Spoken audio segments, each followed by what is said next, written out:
Hello everyone, this is Ajit. Welcome back to साफलान। पिला माने समस्त किपरि अछ? आशा कर समस्त बहुत भल थिबो। तो पिला माने आज क्लास रे हमें तुम इतिहास बही जो प्रथम अध्याय अछि जार ना होछि नूतन शक्तिर अभिस्थान।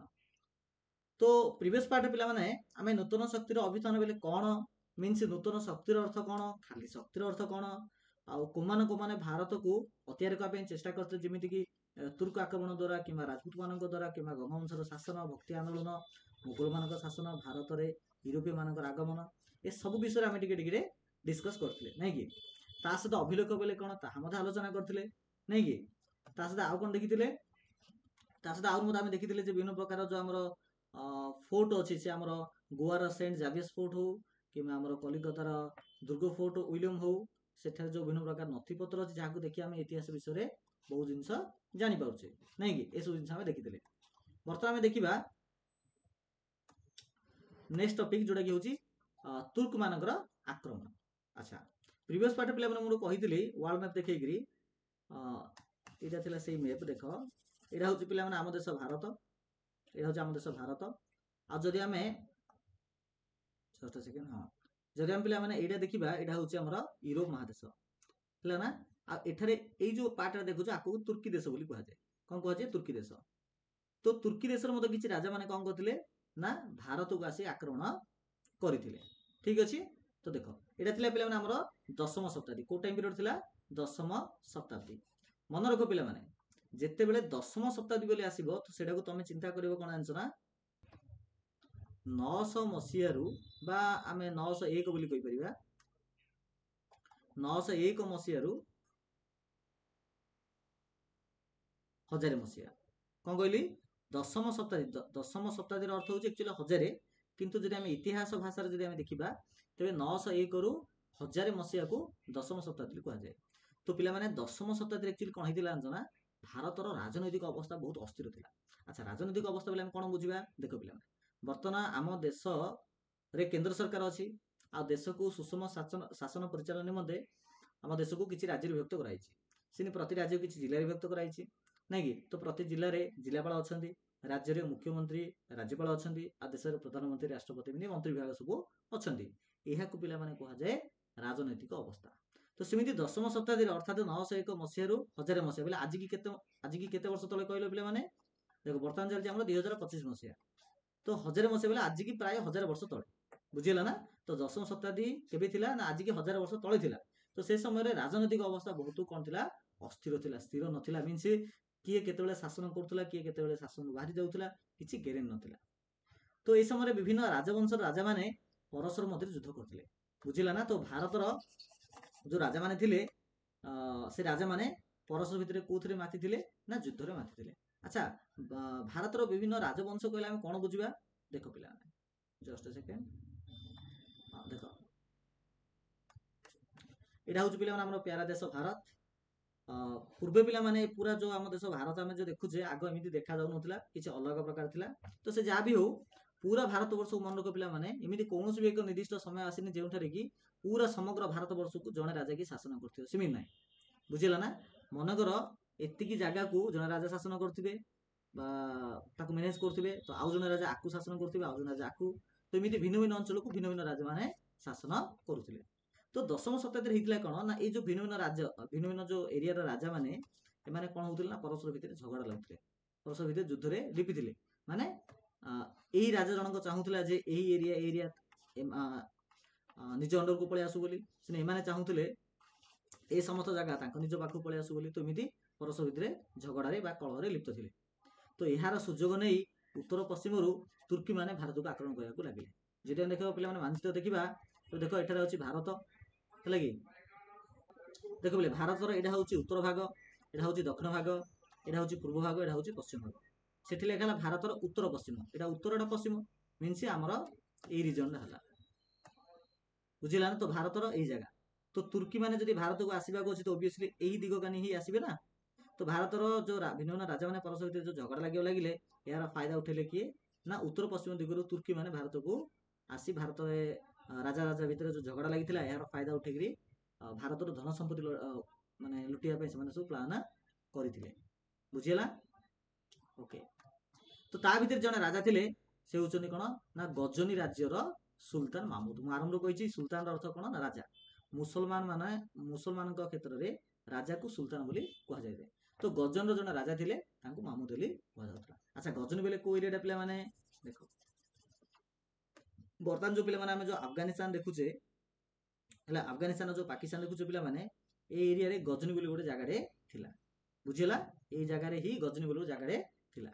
तो देखो तो भारत को प्रथमे किए आक्रमण करथिले माने जो तुर्की रो राजा मान भितर जने होचंदी मामूद। तो मामूद गजनींगर भारत आक्रमण विषय में देखिबा बहुत इंटरेस्टिंग अछि पिला माने देखो दशम शताब्दी रे बेले 901 रु 1000 मसिया मथरे अफगानिस्तान रे गोटे गजनी बोली गोटे जगह रे थिला आ आलप्तगिन बोली जने राजा ना आलप्तगिन होची राजा ना। तो दशम शताब्दी रे अफगानिस्तान रे आलप्तगिन नामक जने राजा गजनी नामक गोटे क्षुद्र राज्य स्थापन करथिले। तो गजनी राज्य को किए तयारी करथिले किए स्थापना करथिले तयारी तो नाही स्थापना करथिले आलप्तगिन।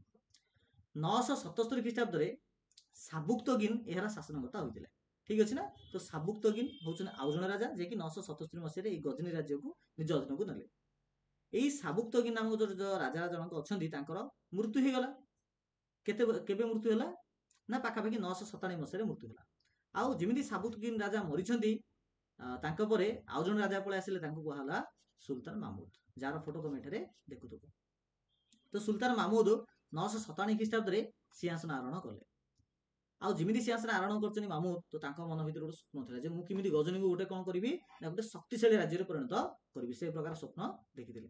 एहा सहित मध्य एशिया रे बहुत राज्य मध्य एशिया कहले हम कोडा बुझिबा देखो पिले त हमरो सुल्तान मामूद एई जगह रे शासन करथिले से मध्य एशिया रे होचे एई रीजन बुझिलान। तो एई पूरा जगह को निज अधीन को नेबा पई चेष्टा करथिले बा स्वप्न देखथिले।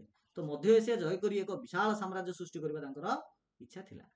सेथिबे कोन दरकार कहलो जदि गोटे विराट जगह को निज अधीन को आनिया को अछि तो ता पय दरकार बिलाना कोन ना युद्ध करिया पड़िबो काना अन्य राज्य रो जो राजा माने माहालिया रे तो देई देबेनी केबे तांक से लड़ाई करिया पड़िबो तांको हरेया पड़िबो बेली सेमानकर राज्य मामूद को पाखको आसीबो। तो सेथिबे दरकार कोन ना विशाल साम्राज्य सृष्टि करिया पय विशाल सेना बाहिनी दरकार पड़िबो। किंतु विशाल सेना बाहिनी जे दरकार तबे सेमानकु मैनेज करिया पय बा सैन्य मानकु मैनेज करिया पय टंका दरकार। सेथिबे मामूद कोन कले ना भारत को बहुत थोर आक्रमण करिकरी भारतर धन रत्न गुडी को सब माने छड़ेकरी नै गले बुझिला ना। तो से 1000 ख्रीष्टाब्द रु 1027 केते वर्ष होला 1000 ख्रीष्टाब्द रु 1027 बेले 27 वर्ष।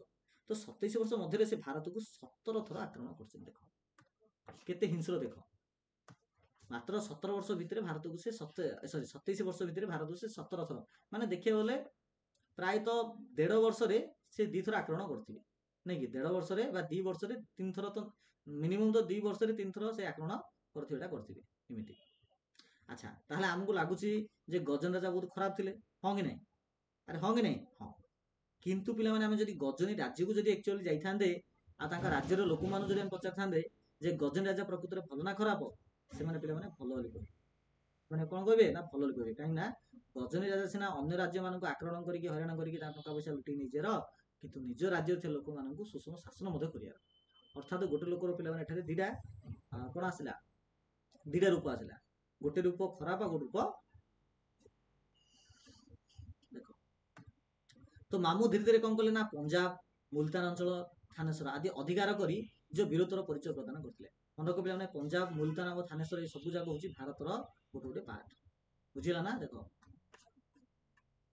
एटा होची पिला माने हमर कोन ना एटा होची हमर पंजाब एरिया एटा होची हमर पंजाब एरिया ठीक अछि। मुल्तान एरिया पिला माने पाकिस्तान रे अछि ओके। तो पंजाब मुल्तान और थानेश्वर मते से भारतर से उत्तर पश्चिम भारतर ही गोटे जगह आटे ए पाखरे एगा ए समस्त एरिया को कोन कले ना निज अधीन को नै गले। से पंजाब को निज साम्राज्य रे मिसाई दैथिले के मामूद 1025 ख्रीष्टाब्द रे मामूद गुजरात रो प्रसिद्ध सोमनाथ मंदिर लुंठन करी बहुत धन मध्य लुटिकी निज गजनी राज्य को नै गले।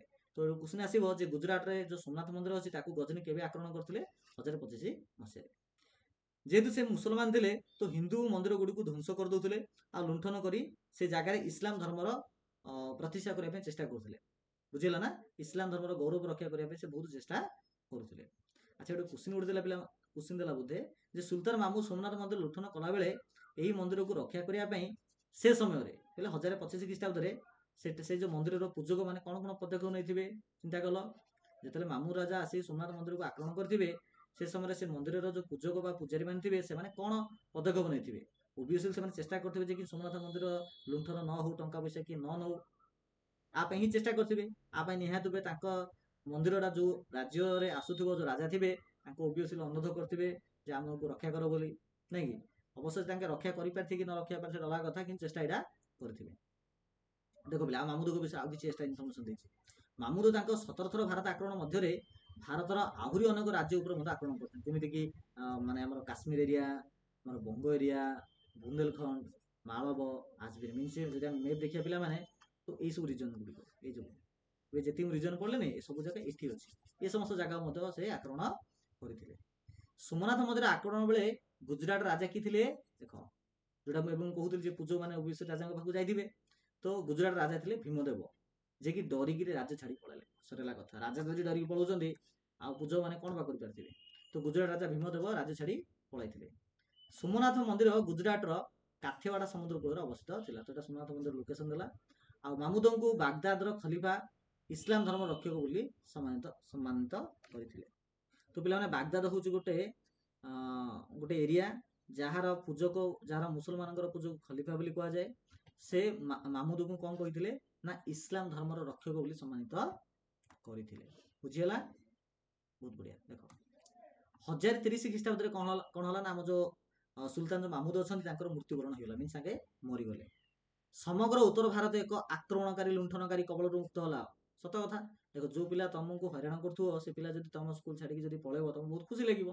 सेमती जो मामुद राजा भारत को बारंबार आक्रमण करते तो भारत मान भर गोटे द्वेष भाव बा गोटे घृण भाव बा राग भावना गोटे निहत सृष्टि होमती मामुद राजा मरी जाइए तो समस्ते दीर्घ निश्वास नहीं ओबियसली कही जाऊ भल हो तो सुल्तान मामुद को मृत्युवरण कले आ समग्र उत्तर भारत एक आक्रमणकारी और लुंठनकारी कबल मुक्त है भाविले मामुद किंतु गजन बहु उन्नति साधन करते जोटा कि आरंभ कहते जदि मामुद भारत को आक्रमण करते जो भारतीय मैंने मामुद गोटे भिलेन दृष्टि देखुए किंतु गजनी राज्यर लोक मैंने मामुद को गोटे हिरो दृष्टि देखुए लगे तो गजन बहु उन्नति साधन करते से एक विराट पाठागार मीन लाइब्रेरी या करते सहित बहुत सारा मस्जिद निर्माण करते आ मामू दरबार में बहु ज्ञानी लोक मान बहुत गुणी लोक मान स्थान दौले से जड़े प्रसिद्ध पारसिक कवि थे फिरदोसी पारसिक बोले कौन पे मैंने ना पारस्यरू आसीथिबा व्यक्ति को पारसिक कवि बोली कहुए पारस्य बोले कौटारे पारस्यर अर्थ हूँ पे मैंने वर्तमान को देश ना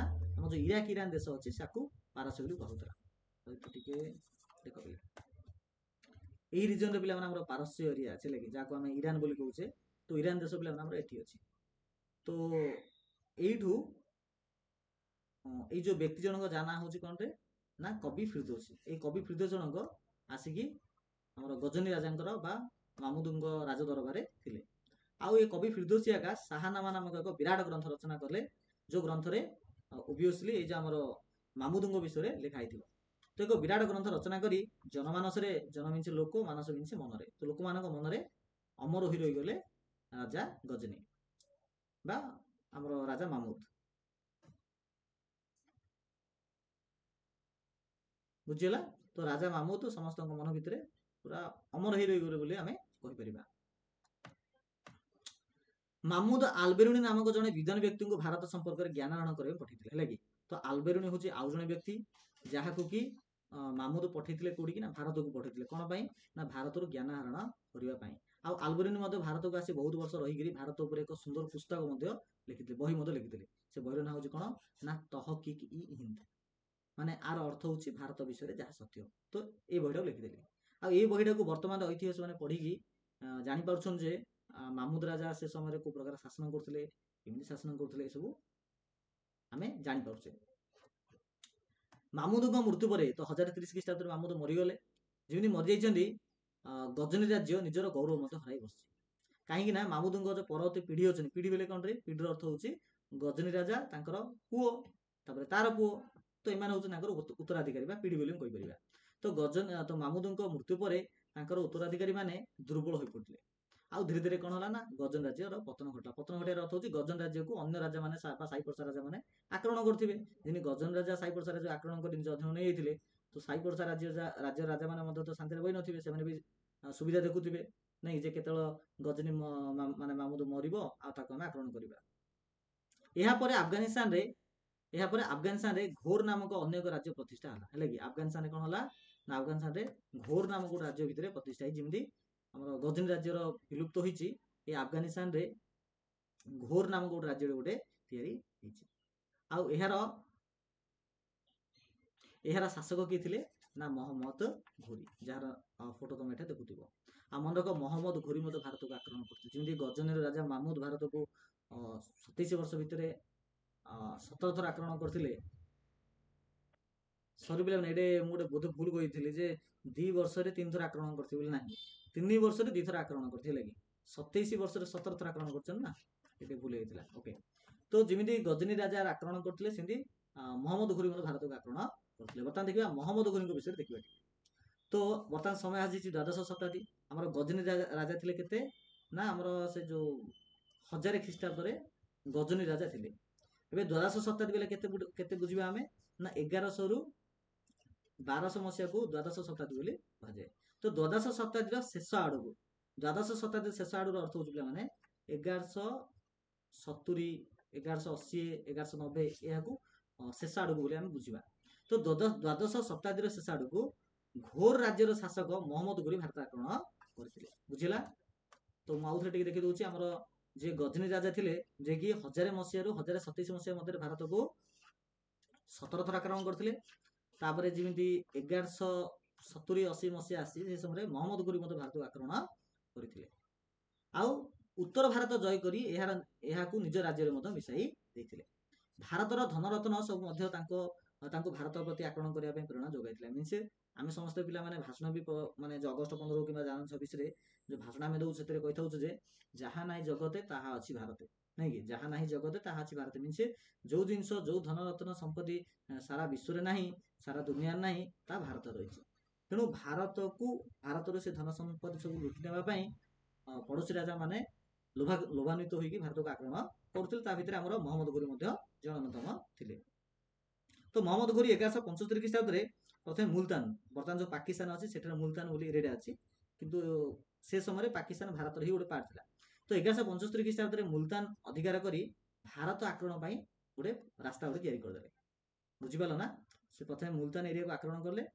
कले मुल्तान जो पाकिस्तान अच्छी आपको आक्रमण कलापर भारत को आक्रमण करने गोटे रास्ता मिलगला यापर से सिंधु प्रदेश आउ पंजाब अधिकार कर दिल्ली आड़ को अग्रसर हेले जेटा आम केवल भारत मैप देखा तो पाकिस्तान मुल्तान अंचल ये अच्छी आपको आक्रमण कलापर धीरे धीरे कौन कले ना पंजाब है कि एमती दिल्ली आड़ को से अग्रसर होते दिल्ली से किए शासन करते ना भारत शासन करते गोटे जन राजा से होती चौहान वंश राजा पृथ्वीराज चौहान है कि तो मोहम्मद घोरी भारत को आक्रमण करला समय दिल्लीर राज सिंहासन में चौहान वंश मैंने शासन करते आउ से समय राजा थे पृथ्वीराज चौहान कौन कले ना आम राज्यर आम देशर विभिन्न प्रकार जो राजपूत मैंने एकाठी करके मोहम्मद घोरी को 1151 मसीह तिरोरी नामक गोटे जगार के तिरोरी के अच्छी ना जब आम बर्तमान आम कौटी की जीवा ना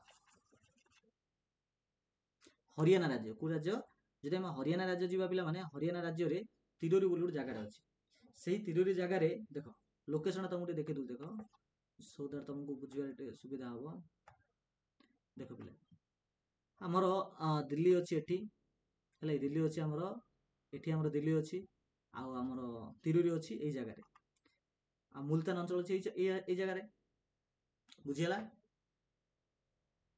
आ जो घोरी बोली जो राज्यटा थिला सेटा एठी थिला तो मोहम्मद घोरी कौन कले जस्ट सेकंड रे माने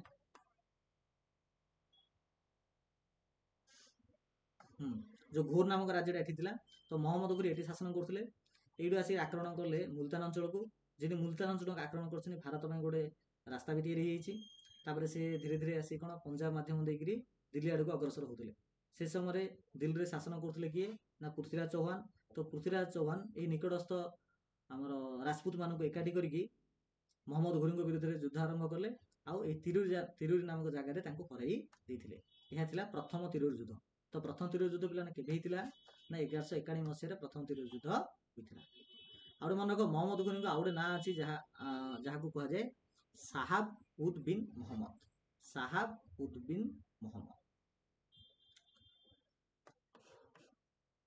तो महम्मद घोरी एई पराजय को भूली पारि नथिले। ओबियसली जଣେ ରାଜା ଯିଏ କି ଆଜି ପର୍ଯ୍ୟନ୍ତ କେବେ ହାରି ନଥିବ, କେତେ ବଡ଼ ବଡ଼ ରାଜାକୁ ହରେଇଥିବ, ଯଦି ସିଏ ଭାରତର ଗୋଟେ ଛୋଟିଆ ରାଜାଙ୍କ ଦ୍ୱାରା ଯଦି ପରାସ୍ତ ହେଇଯିବ, ତ ଓବିୟସଲି ସେ କେବେ ନିଜକୁ କ୍ଷମା କରିବନି, ସେ କେବେ ମଧ୍ୟ ଏହାକୁ ଭୁଲି ପାରିବ ନାହିଁ। ସେ ପୁଣି ଥରେ ଭାରତକୁ ଆକ୍ରମଣ କଲେ କେତେ ମସିହାରେ ନା 1142 ମସିହାରେ, ମିନ୍ସ ତା ପରବର୍ତ୍ତୀ ବର୍ଷରେ ଏକା। ଆଉ ସେଇ ତିରୁର ନାମକ ଜାଗାରେ ହିଁ ଲଢ଼େଇ କଲେ ଆଉ ପୃଥ୍ୱୀରାଜ ଚୌହାନଙ୍କୁ ସେଠାରେ ପରାସ୍ତ କରିଦେଲେ। ଆଉ ଏହା ପରେ ଦିଲ୍ଲୀ ହେଇଗଲା ମହମ୍ମଦ ଘୋରୀଙ୍କର। ଏହା ଦେଖିକିରି କନୌଜର ରାଠର ବଂଶୀୟ ଶାସକ ଜୟଚନ୍ଦ୍ର ହେଲା କି, ଜୟଚନ୍ଦ୍ର ହଉଛନ୍ତି ଆଉ ଜଣେ ରାଜା ଯିଏକି କନୌଜର ଅଟନ୍ତି। ସେ କଣ କଲେ ନା ରାଜପୁତ ମାନଙ୍କୁ ଏକାଠି କଲେ ଆଉ ମହମ୍ମଦ ଘୋରୀଙ୍କ ବିରୁଦ୍ଧରେ ଲଢ଼େଇ କଲେ। କେଉଁ ଜାଗାରେ? ଚାନ୍ଦୁଆର ନାମକ ଜାଗାରେ ଲଢ଼େଇ କଲେ। ଆଉ ଏଇ ଯୁଦ୍ଧରେ ମହମ୍ମଦ ଘୋରୀ ହିଁ ବିଜୟ ଲାଭ କଲେ ଆଉ ଜୟଚନ୍ଦ୍ରକୁ ପରାଜିତ କରି ଭାରତର ବିପୁଳ ଧନ ସମ୍ପତ୍ତି ଛଡ଼େଇ ନେଇ ଗଲେ। କେଡ଼େ କଥା ହେଲା ଦେଖ। ଆଉ ସେ ଯିବା ପରେ ଯେମିତି ମହମ୍ମଦ ଘୋରୀ ଛାଡ଼ିକି ଯାଇଛନ୍ତି, ତାଙ୍କର ସେନାପତିଙ୍କ ନାଁ ହଉଛି କୁତବୁଦ୍ଦିନ ଆଇବାକ। ଏଇ ପର୍ସନ ପିଲାମାନେ ଅଧିକ ଇମ୍ପୋର୍ଟାଣ୍ଟ ଅଟେ, କାହିଁକିନା ପରବର୍ତ୍ତୀ ଚାପ୍ଟରରେ ତମେ କୁତବୁଦ୍ଦିନ ଆଇବାକଙ୍କ ବିଷୟରେ ପଢ଼ିବାକୁ ପାଇବ। ତ କୁତବୁଦ୍ଦିନ ଆଇବାକ ମନେ ରଖ, ସେ ହେଉଛନ୍ତି ମହମ୍ମଦ ଘୋରୀଙ୍କର ସେନାପତି। ଯେମିତି ମହମ୍ମଦ ଘୋରୀ ଭାରତ ଆକ୍ରମଣ କରିକି ଧନ ସମ୍ପତ୍ତି ଲୁଟିକିରି ଗଲା ପରେ ଯୋଉ କୁତବୁଦ୍ଦିନ ଆଇବାକ ଥିଲେ, ଯିଏକି ସେନାପତି ଥିଲେ, ସେ ଭାରତର ବୁନ୍ଦେଲଖଣ୍ଡ ଅଞ୍ଚଳ, କାଲିଞ୍ଜର ଅଞ୍ଚଳ ଆଉ ମାହାବା ଅଞ୍ଚଳ, ଏ ସବୁ ଜାଗା ଅଞ୍ଚଳ ପିଲାମାନେ କୋଉ ଜାଗାରେ ଆସୁଛି ଜାଣିଛ ନା? ଦେଖ ଏଇ ସବୁ ରିଜନରେ ଆସୁଛି। ଯୋଉ ଉତ୍ତରପ୍ରଦେଶ ଆଉ ଯୋଉ ମଧ୍ୟପ୍ରଦେଶ ନାହିଁ, ଏଇ ରିଜନରେ ପିଲାମାନେ ଅଛି ଆମର ଏ ତିନିଟା ଜାଗା, ବୁନ୍ଦେଲଖଣ୍ଡ, କାଲିଞ୍ଜର ଆଉ ମାହାବା। ଏଇ ଅଞ୍ଚଳକୁ ନିଜ ଅଧୀନରେ ରଖିଥିଲେ ସେନାପତି କୁତବୁଦ୍ଦିନ ଆଇବାକ। ଏଇଠୁ ପିଲାମାନେ ଆରମ୍ଭ ହବ ଆମର ଦାସ ବଂଶ ଆରମ୍ଭ ହବ, ହେଲା କି? ତ କୁତବୁଦ୍ଦିନ ଆଇବାକଙ୍କ ଟାଇମ୍ ପିରିୟଡ଼ ପରଠୁ ଦାସ ବଂଶ ଆରମ୍ଭ ହବ। ତାଙ୍କର ଅନ୍ୟାନ୍ୟ ତାଙ୍କର ମିନ୍ସ ଆମର ଯୋଉ ମହମ୍ମଦ ଘୋରୀଙ୍କର ଆଉ ଜଣେ ବି ସେନାପତି ଥିଲେ, ତାଙ୍କ ନାଁ ହଉଛି କଣ ନା ଇଖତିୟାର ଉଦ୍ଦିନ ଖିଲଜି, ହେଲା କି? ଇଖତିୟାର ଉଦ୍ଦିନ ଖିଲଜି। ସେ କଣ କଲେ ନା ସେ ବଙ୍ଗ ଆଉ ବିହାରକୁ ଅଧିକାର କରିଦେଲେ। ବୁଝିଗଲା ନା? ତ ଆମର ଏଇ ଯୋଉ ବୁନ୍ଦେଲଖଣ୍ଡ ଅଞ୍ଚଳକୁ କୁତବୁଦ୍ଦିନ ଆଇବାକ ଅକ୍ତିଆର କଲା ସମୟରେ ଆମର ଯୋଉ ବଙ୍ଗ ଆଉ ବିହାର ବୋଲେ ଏଇ ରିଜନ ଯୋଉ ଅଛି, ଏଇ ରିଜନକୁ କିଏ ନିଜ ଅଧୀନରେ ରଖିଥିଲେ? ଆମର ଇଖତିୟାର ଉଦ୍ଦିନ ଖିଲଜି ନିଜ ଅଧୀନରେ ରଖିଥିଲେ। ଆଉ ମହମ୍ମଦ ଘୋରୀ 1206 ଖ୍ରୀଷ୍ଟାବ୍ଦରେ ଲାହୋର ଠାରେ, ଲାହୋର କେଉଁଠି ଅଛି ରେ? ଆମ ଲାହୋର ଅଛି ଏଇ ରିଜନରେ ସେ ମୃତ୍ୟୁବରଣ କରିଥିଲେ। ଓକେ, 1206 ଖ୍ରୀଷ୍ଟାବ୍ଦରେ। ତ ପିଲାମାନେ ଏ ପ୍ରକାର ଆମେ ଯୋଉ ଖ ପାର୍ଟଟା ଥିଲା, ଯୋଉଥିରେ ଆମେ ପଢିଲେ ତୁର୍କୀ ଆକ୍ରମଣ, ଯୋଉଥିରେ ଆମେ ଦେଖିଲେ ଆମର ମାମୁଦ ରାଜାଙ୍କ ବିଷୟରେ ଦେଖିଲେ, ତାପରେ ଆମର ମହମ୍ମଦ ଘୋରୀଙ୍କ ବିଷୟରେ ଦେଖିଲେ, ନାଇଁ କି? ତ ପରବର୍ତ୍ତୀ ପାର୍ଟରେ ଆମେ ଭାରତର ଦକ୍ଷିଣ ଭାଗରେ ଯୋଉ ପ୍ରତିହାର, ଚୋଳ, ପାଣ୍ଡ୍ୟ, ହୟସଳ, ଯାଦବ, ଏଇ ଯୋଉ 4-5ଟି ଯୋଉ ରାଜବଂଶ ଅଛି, ଆ ବିଷୟରେ ଆମେ ଆଲୋଚନା କରିବା। ଠିକ ଅଛି?